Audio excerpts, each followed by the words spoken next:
Bon, on va changer un petit peu de sujet. Alors que j'ai des données beaucoup ou pas et que je gère bien ou pas, il y a quelque chose dont on parle de plus en plus.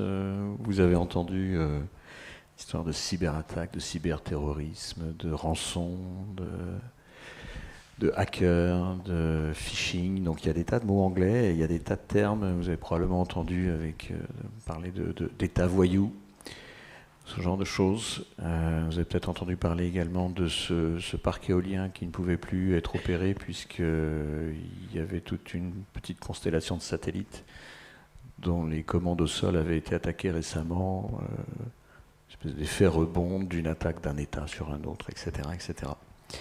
Donc on est dans un monde qui fait un petit peu peur. Alors ce qu'on voudrait faire aujourd'hui, puisque tout ça c'est lié à la data, c'est avec des gens qui connaissent bien et qui vont éclairer différents aspects, essayer de rentrer dans du très concret.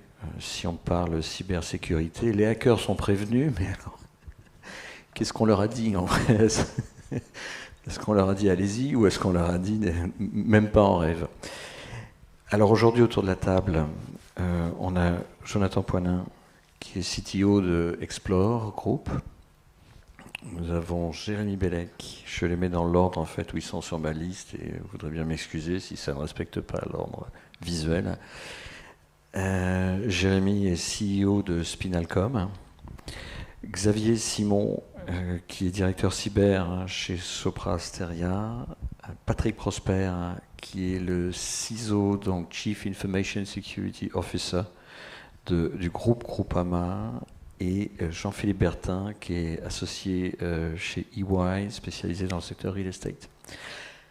La première question que je voudrais vous poser, messieurs, alors je vais m'adresser à mon collègue, parce que voilà, la vie est injuste, mais Patrick, vous qui êtes en charge de la cybersécurité pour le groupe, une fois qu'on enlève tout ce qu'on lit dans les articles, côté sensationnel, la cybersécurité, ça se résume à quoi? Qu'est-ce qu'il faut que je retienne?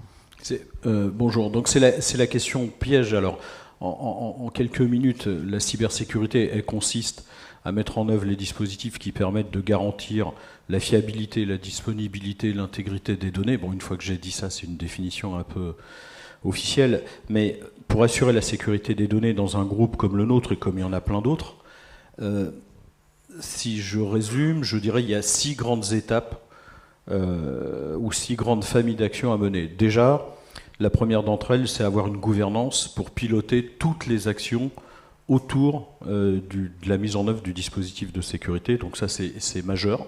Une gouvernance, une comitologie, etc. Tous ces sujets-là, surtout dans les grands groupes. Ensuite, il y a 4 actions très opérationnelles sur le cyber. Premièrement, il faut anticiper. Donc il faut connaître la menace, il faut parfaitement connaître les méthodes, les pratiques, les réseaux des pirates. Donc il faut avoir des capteurs sur les réseaux des pirates pour essayer de détecter les attaques avant qu'elles aient touché le site. Par exemple, très souvent, on fait fermer des faux sites, des sites qui imitent les sites du groupe, parce qu'on a détecté par des procédés que je ne détaillerai pas là, que ces faux sites ont été fabriqués. Donc ça veut dire que dans quelques jours, on va organiser une attaque qui va viser nos clients, en les faisant venir sur ces faux sites pour capturer, je sais pas quoi, un login, un mot de passe. Ça, c'est le premier des 4 actions. Deuxièmement, il faut protéger.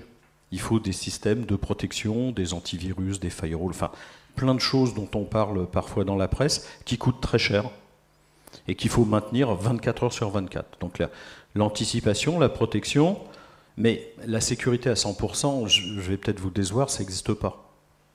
Donc ça veut dire que dans le dispositif de protection, il y a des choses qui vont passer au travers. Donc ça, c'est important de l'avoir en tête. Donc il faut des gens, des outils qui sont là pour détecter, pas ce que les systèmes de protection ont arrêté, mais ce qui est passé au travers. Typiquement, on a un radar dans le système qui collecte des informations, on a et des portes blindées qui protègent, mais un cambrioleur, il peut passer par, je sais pas quoi, un trou de souris, et il faut qu'on le détecte. Donc ça, la détection, c'est très important. Et si c'est juste détecté comme ça, hormis se faire mal au ventre, il ne va rien se passer. Il faut qu'on détecte pour pouvoir réagir. D'accord ? C'est extrêmement important. C'est-à-dire qu'on a des scénarios, alors plus ou moins écrits, qu'on a de près, et si jamais on détecte certaines typologies d'attaques, alors on déclenche mécaniquement les scénarios de réponse. Pourquoi ? Parce qu'une cyberattaque, si elle réussit, en 2 heures, vous avez bloqué un data center d'un grand groupe comme le nôtre. 2 heures, même pas. Donc en 2 heures, vous n'avez pas le temps d'appeler le chef à plume pour qu'il vous autorise à, etc. Il faut avoir tout écrit. Enfin, écrit, pas forcément dans un Word, mais au moins écrit, testé et régulièrement joué. Donc ça, c'est, je vous ai parlé des 5 points. Et puis enfin, le 6e item extrêmement important, c'est les gens. Il faut s'intéresser aux gens. Parce que le système d'information, il est malheureusement structurellement insécure. Enfin, il contient des failles de sécurité. Et il y a des utilisateurs. Et les utilisateurs aussi, même s'ils n'ont pas toute la responsabilité de l'insécurité, ils ont aussi une part dans l'insécurité. Je vais prendre un exemple tout bête. D'ailleurs, je vais peut-être vous poser la question à vous. Combien d'entre vous utilisent le même mot de passe sur plus de 2 sites ? Ouais, bah voilà. Donc typiquement, c'est vraiment la chose à ne pas faire. Si jamais un site est piraté, la première chose que vont faire les hackers, c'est qu'ils vont essayer le mot de passe sur tous les sites qu'ils connaissent. Et je vous fiche mon billet, la loi des grands nombres étant ce qu'elle est, ça marche à tous les coups. Donc voilà, donc c'est les 6 grandes étapes dont je pilote la mise en œuvre pour le groupe Groupama. Vous savez, on est une compagnie d'assurance, et enfin, le 7e que j'ai oublié, pardon, comme le risque couvert à 100%, ça n'existe pas non plus, on s'assure. Enfin, je ne dis pas, venez pas me voir pour un bulletin d'adhésion, mais Groupama, en tant que groupe, on est assuré contre le risque cyber. C'est important pour nous. Merci beaucoup Patrick, je pense que ça éclaire et ça rend assez concret. Alors, nous qui sommes dans l'immobilier, on a quand même tendance à entendre régulièrement et à dire « oui, mais nous, l'immobilier, c'est différent ». Alors, merci, c'est très éclairant, mais nous, c'est différent. Alors, j'aimerais poser la question à Jean-Philippe, savoir en quoi, je vous laisse mon micro, en quoi c'est différent ou pas ? Oui, alors est-ce que déjà, avant de dire c'est différent, de quoi parle-t-on ? On a dit qu'on n'allait pas jouer à se faire peur. Je pense qu'il faut quand même avoir quelques données qui sont parfois pas si publiées que ça sur ce qui se passe actuellement en termes de cyberattaque. Je ne sais pas, Jean-François, si tu voulais peut-être qu'on... Oui, on s'était proposé de faire un petit jeu. Alors, il y a déjà eu une première question. On va vous faire une deuxième question. Est-ce que votre entreprise s'est déjà fait attaquer et a subi des dommages, on va dire, suffisamment matériels, suffisamment sérieux ? Est-ce que vous voulez bien lever la main, s'il vous plaît ? Bon. Alors, Jean-Philippe, je vous laisse commenter le nombre de mains qui s'est levé. Sachez que moi qui vois tout, j'en ai vu 3-4, c'est tout. 3, c'est tout. Que faut-il en penser ? 3, c'est tout. Alors, je vais vous donner quelques statistiques, pas liées à l'immobilier, hein, mais plus globales sur ce qui se passe en ce moment. Je les ai sous les yeux. Hein. C'est donc le baromètre de la cybersécurité que vous connaissez peut-être, le baromètre César 2022, qui indique que plus d'une entreprise sur 2, en France, une entreprise sur 2, a été victime d'une cyberattaque cette année, au moins une cyberattaque. Quand je dis cette année, c'est en 2021. Vous voyez, c'est absolument majeur. Je vais vous donner un deuxième chiffre qui est, me semble-t-il, important, qui est issu de l'ANSSI. Plus de 255% de cyberattaques par ransomware. Voilà. Donc ça donne un peu le paysage global. Et je vais vous donner un troisième chiffre, alors là qui n'est pas vérifiable, il est de chez moi. Il n'est pas vérifiable, mais pour vous donner une idée sur ce qui se passe sur les grands groupes, nous, ce qu'on a pu noter, les grands groupes, c'est disons le SBF 120. Ce qu'on a pu noter, c'est plus de 10% de ces grands groupes ont subi une cyberattaque majeure en 2021. Donc on est sur un phénomène absolument massif, qui est probablement renforcé au cours des dernières années du fait du Covid, du fait de la guerre et du fait de l'évolution tout simplement des data. Alors, une fois qu'on a dit ça, on s'est fait un petit peu peur quand même. Oui, mais nous, c'est différent. On s'est un petit peu fait peur. Donc, qu'est-ce qui se passe dans l'immobilier ?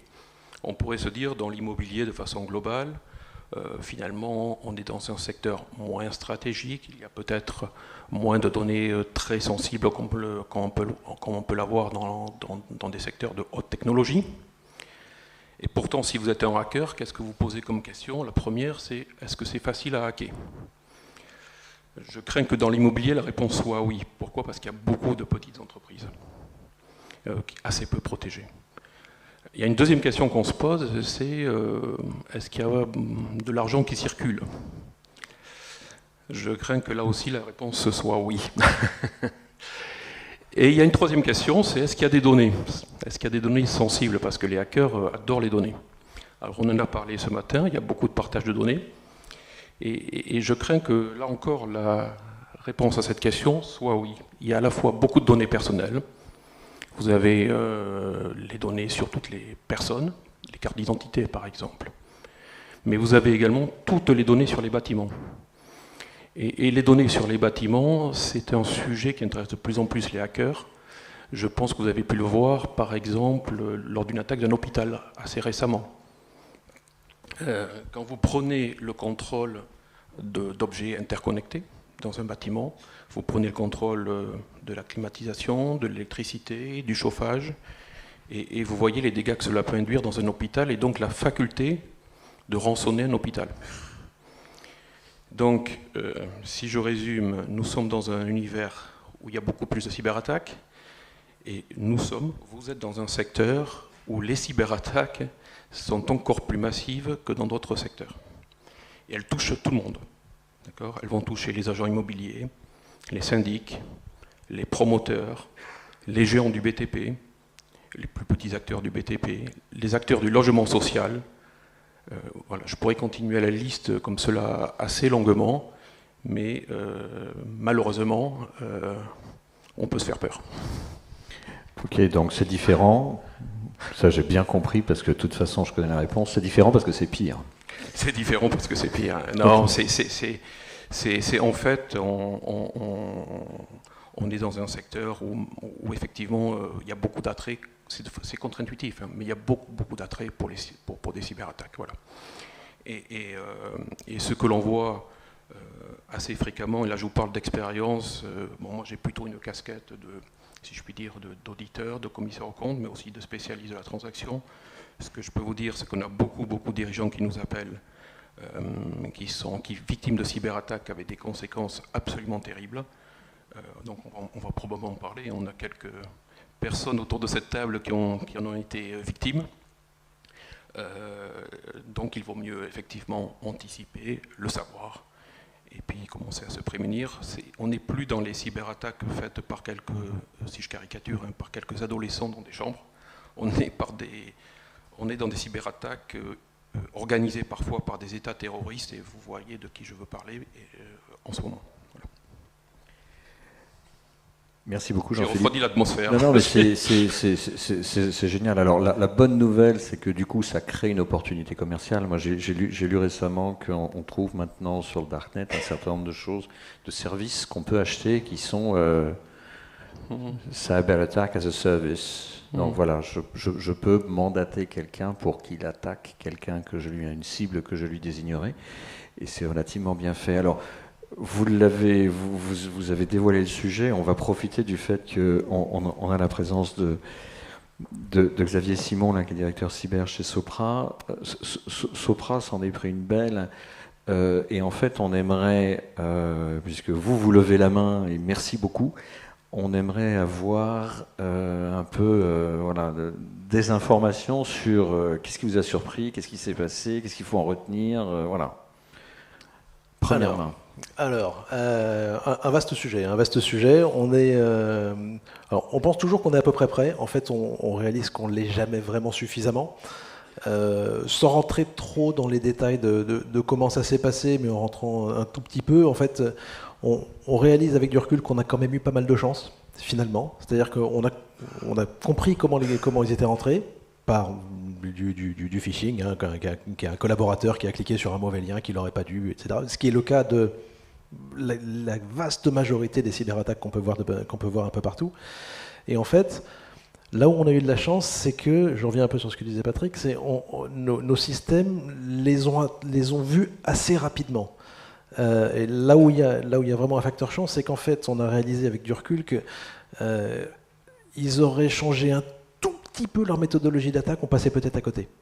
Donc finalement, la signature de l'attaque se joue à pas grand-chose, et au point où finalement, quand ils sont rentrés, quand on les a vus, il nous a fallu 2-3 jours avant de vraiment réaliser si c'était un faux positif, si c'était juste un fonctionnement du système qui faisait qu'il y avait des trucs bizarres qui se passaient, ou si vraiment il y avait quelque chose. Et effectivement, mais du coup, on les a quand même attrapés relativement vite et on a pu leur couper la route. Il y a eu ce moment de cette décision de direction générale où il a fallu qu'on aille voir les grands chefs à plumes, effectivement, et leur dire bon, qu'est-ce qu'on fait ? Est-ce qu'on coupe les quelques dizaines de milliers de serveurs, les quelques 35 ou 40 000 serveurs qu'on a en prod ? Est-ce qu'on coupe tout ? Et la décision a été oui, donc ça a été lourd de conséquences, mais c'était la bonne décision.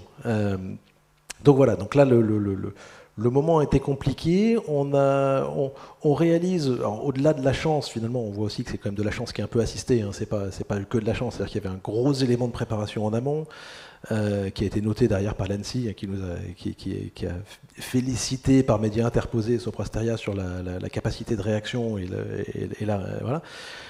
Mais ce qu'on a réalisé, on a pu revenir relativement rapidement. Alors relativement, il faut vraiment le contextualiser dans le domaine des cyberattaques. Une cyberattaque pour revenir en production, pour revenir en production et pour arrêter de souffrir, globalement c'est 1 an.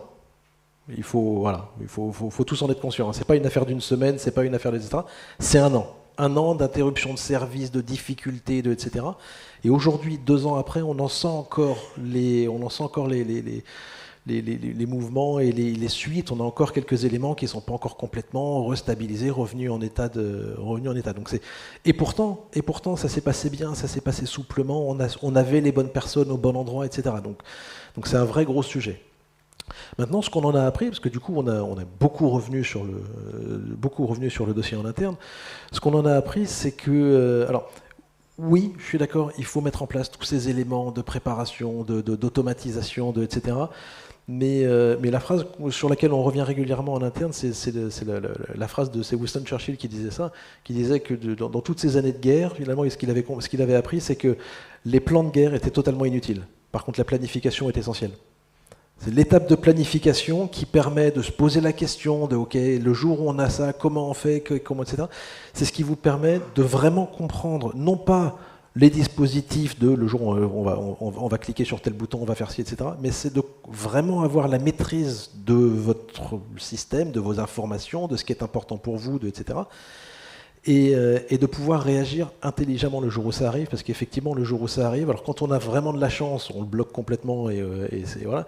Mais en fait, ça arrive quand on se fait, dans les cas les plus terribles, et il y en a régulièrement, on en a même des clients aujourd'hui, des clients à nous qui se font attaquer, et nous au niveau de Soprasteria, quand ils ont dépassé cette étape, ou quand ils ont su avoir du 0 day ou quelque chose qu'on ne s'est pas encore attrapé, tout s'écroule.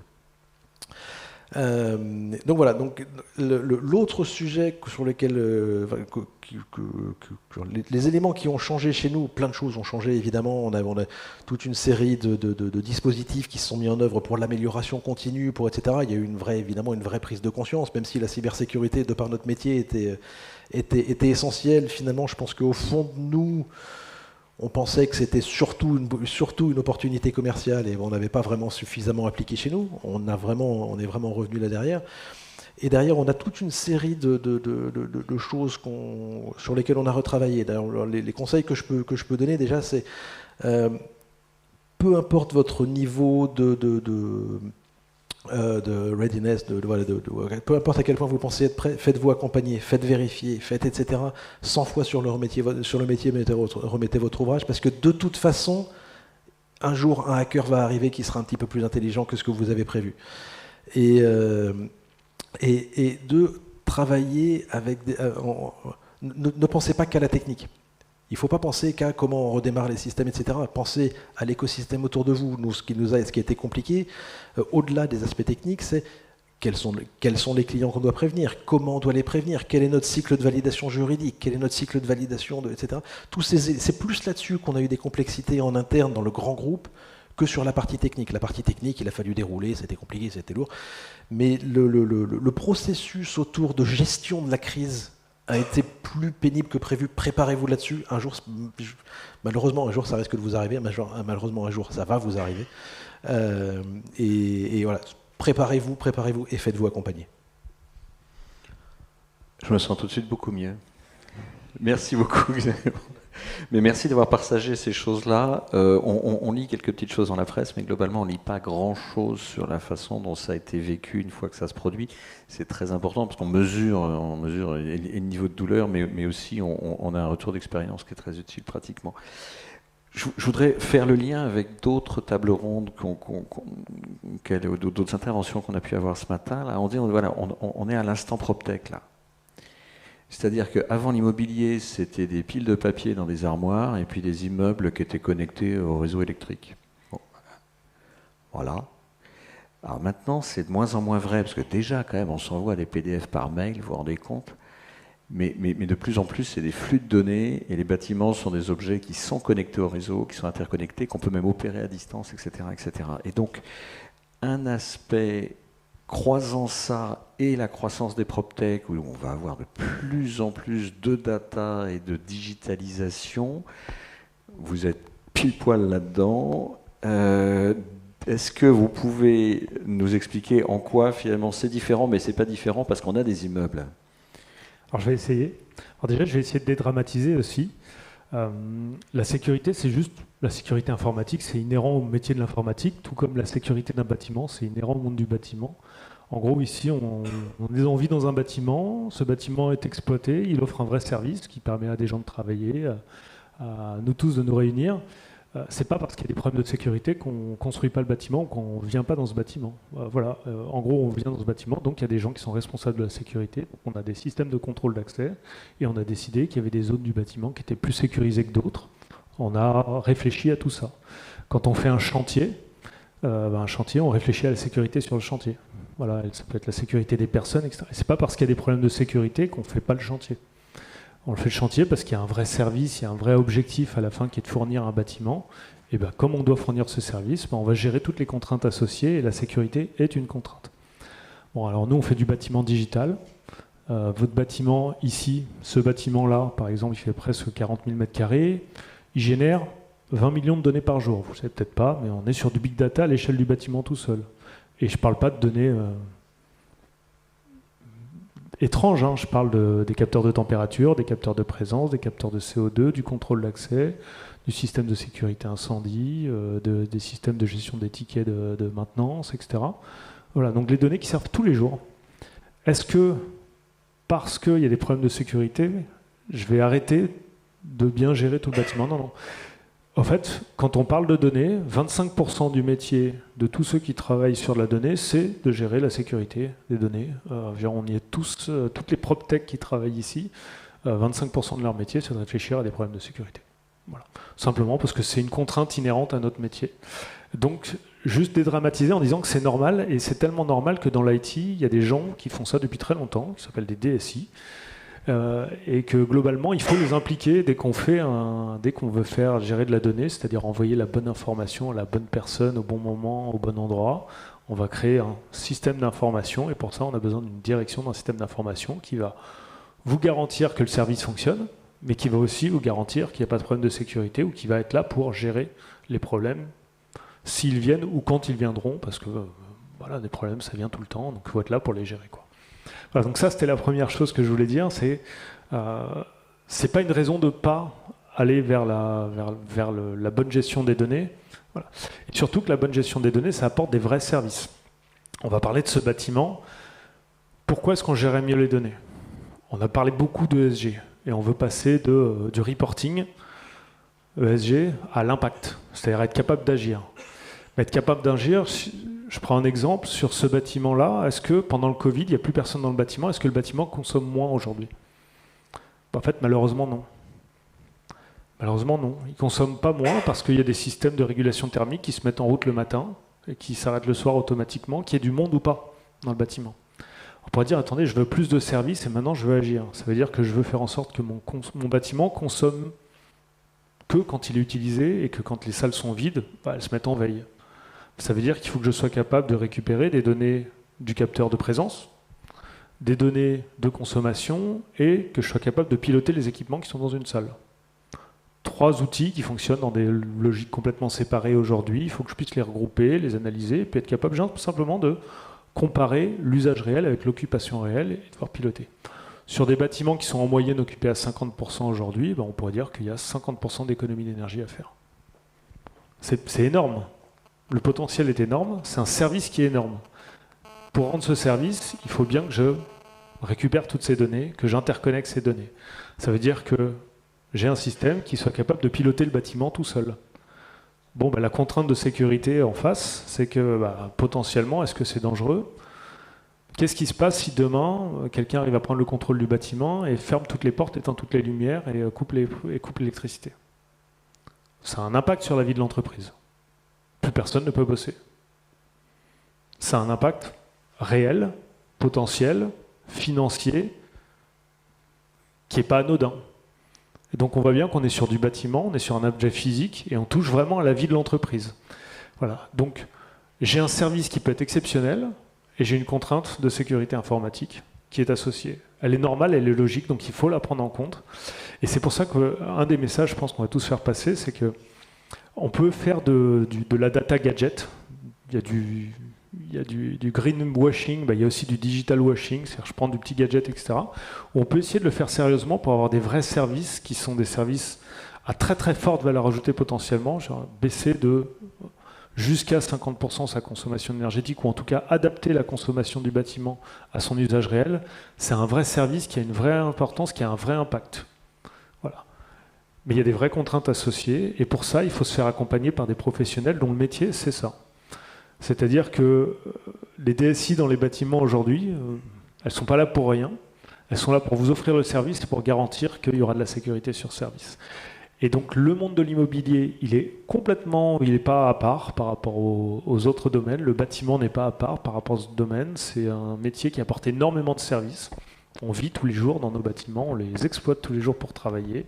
On y attend du confort, de la disponibilité, de la connectivité, de la sécurité.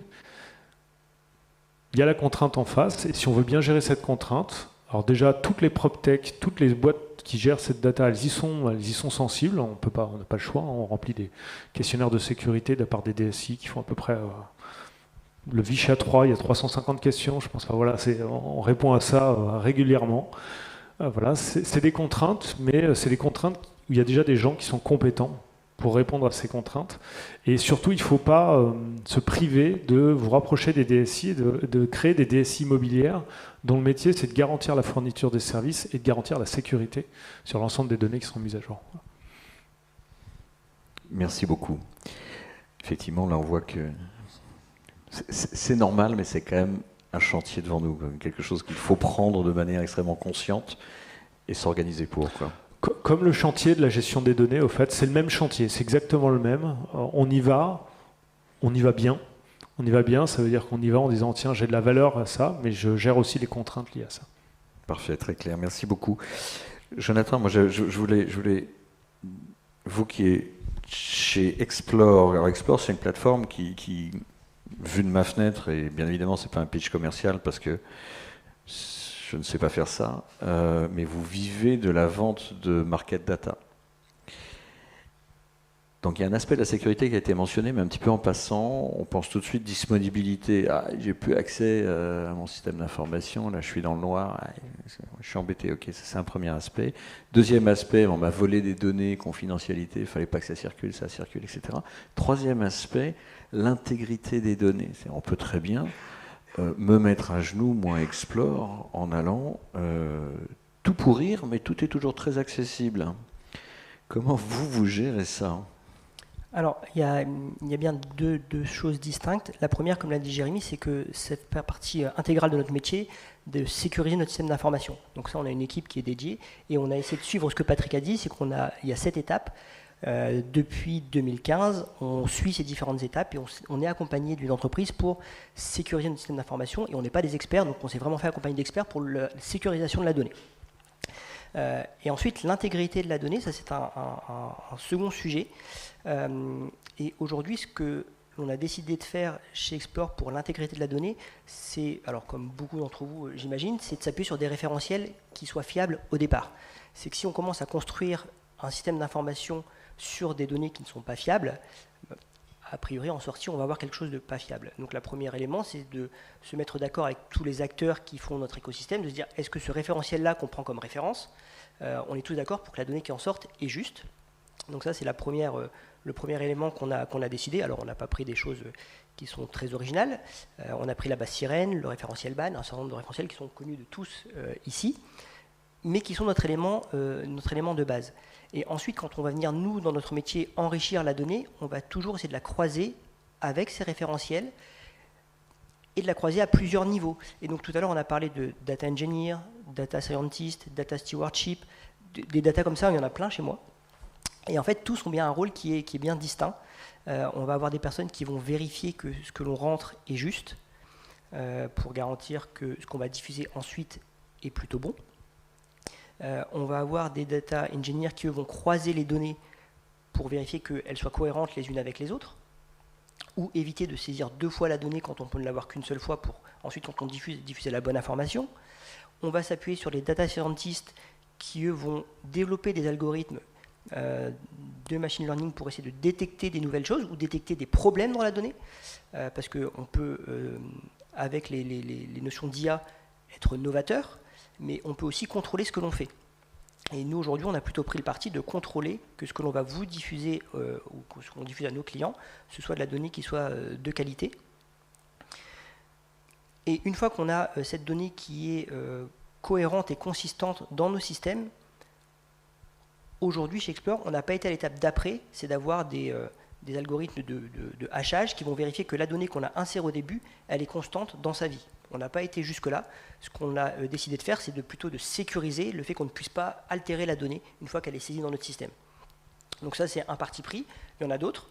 À notre échelle, c'est ce qui nous semblait le plus simple et le plus efficace, sachant que c'est un sujet qui est perpétuel et une remise en cause qui est perpétuelle de dire qu'est-ce que l'on fait maintenant. Une fois qu'on a franchi une étape, on passe à l'étape d'après pour dire comment est-ce qu'on avance, parce que le hacker, lui, il n'arrête pas.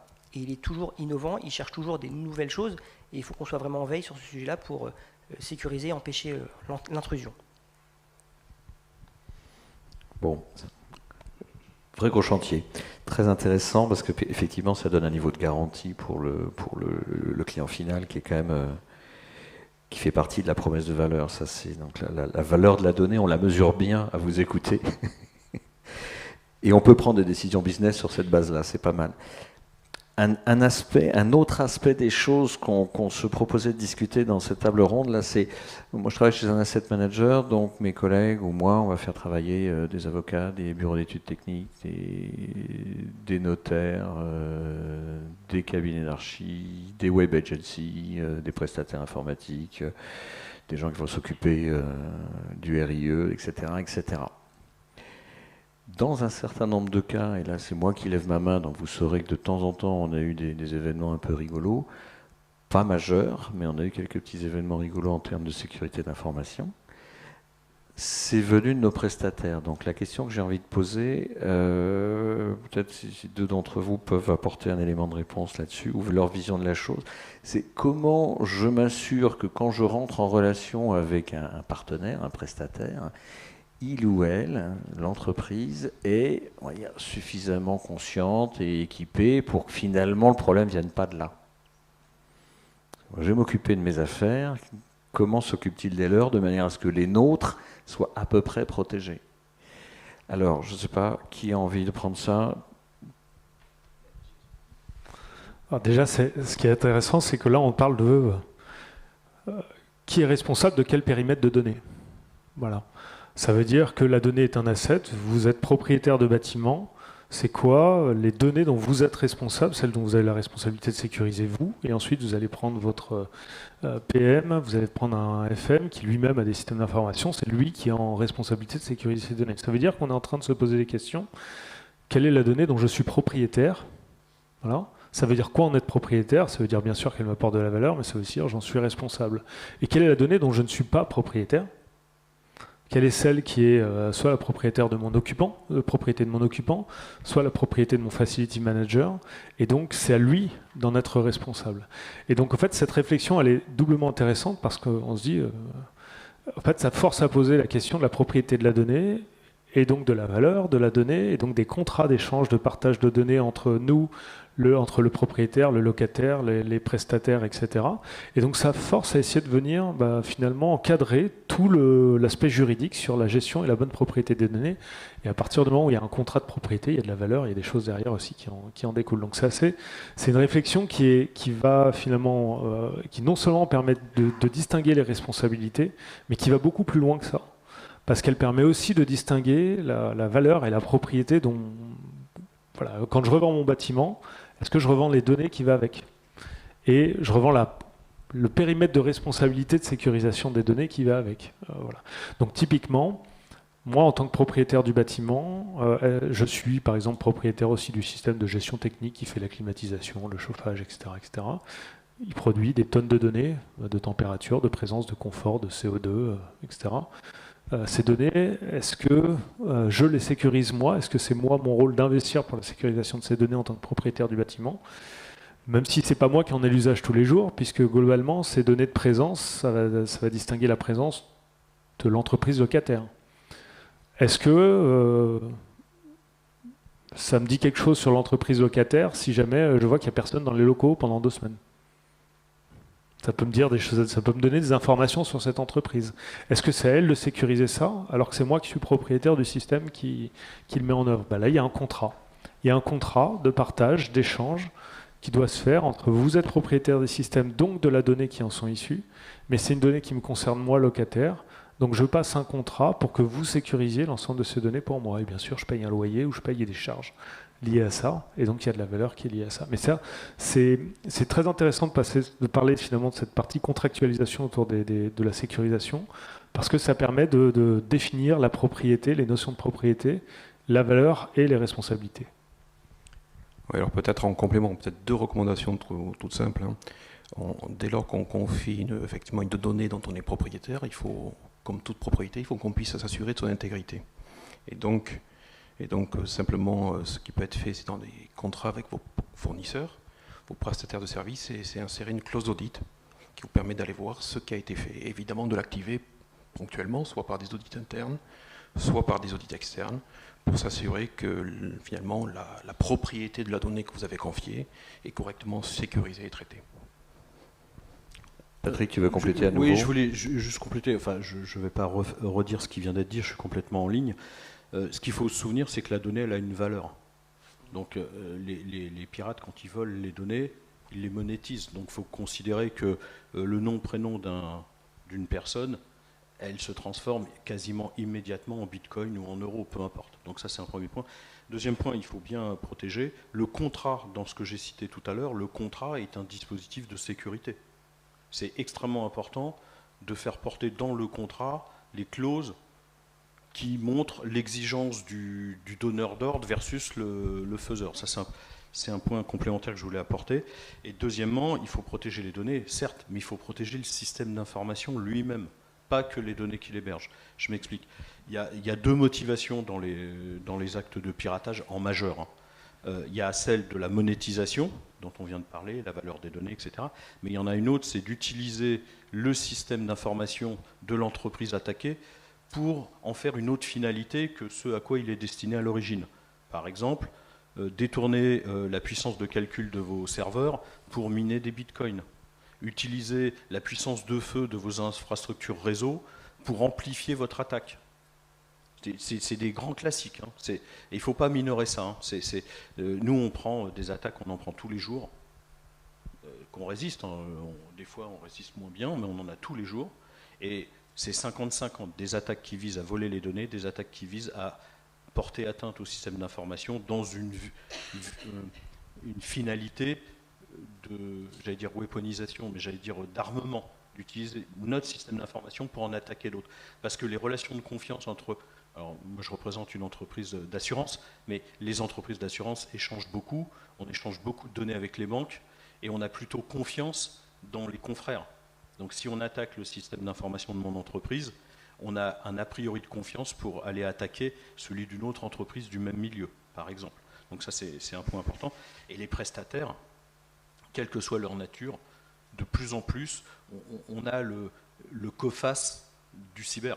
Hein, il y a des prestataires de place qui font du scoring de risque et qui vous rankent, pardon, excusez-moi pour l'anglicisme, qui vous classent pour dire vous êtes très exposé, donc on va augmenter telle clause parce que voilà, ou vous êtes moins exposé. Et de plus en plus, je vais citer deux grands acteurs, BitSight et puis Security Scorecard, qui sont des acteurs qui se positionnent un peu comme les COFAS du cyber. Et on le voit de plus en plus maintenant, c'est même exigé le score chez ces acteurs pour des grands contrats qu'on pourrait passer avec d'autres partenaires. Juste un petit dernier point, je suis 100% en phase aussi là-dessus. Un petit point sur la monétisation des données. En fait, la monétisation des données, ce qu'on voit de plus en plus, c'est qu'elle est double. C'est-à-dire qu'il y a effectivement la valeur de la donnée sur le dark web. De mémoire, je crois qu'un numéro de sécurité sociale, c'est 50 € sur le dark web. Sur le dark web. Donc ça peut monter très très vite. Et donc il y a le coût de la monétisation sur le dark web et le coût de combien vous êtes prêt à payer pour récupérer vos données qui ont été volées. Et le coût de la récupération de ces données, il est simple, c'est le coût de la RGPD. C'est le coût de la RGPD, c'est 4% de votre chiffre d'affaires ou de mémoire 2 millions d'euros. Et c'est le plus élevé des deux. Donc ça monte très très vite et très très fort. Et donc voilà, la monétisation elle est vraiment double et les hackers aujourd'hui n'hésitent pas à utiliser les deux axes de monétisation des données.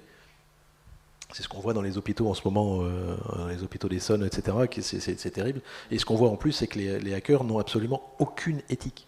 Aucune. Oui, absolument. Et quelque chose qui me revient en rebond de ça, souvent je dis que la sécurité c'est une chaîne de valeur dont le niveau maximum est porté par le maillon le plus faible. Donc, dit autrement, c'est pas parce qu'on a super bien protégé une partie du système d'information, le pirate il va pas passer là où c'est compliqué. Tout le monde est feignant naturellement.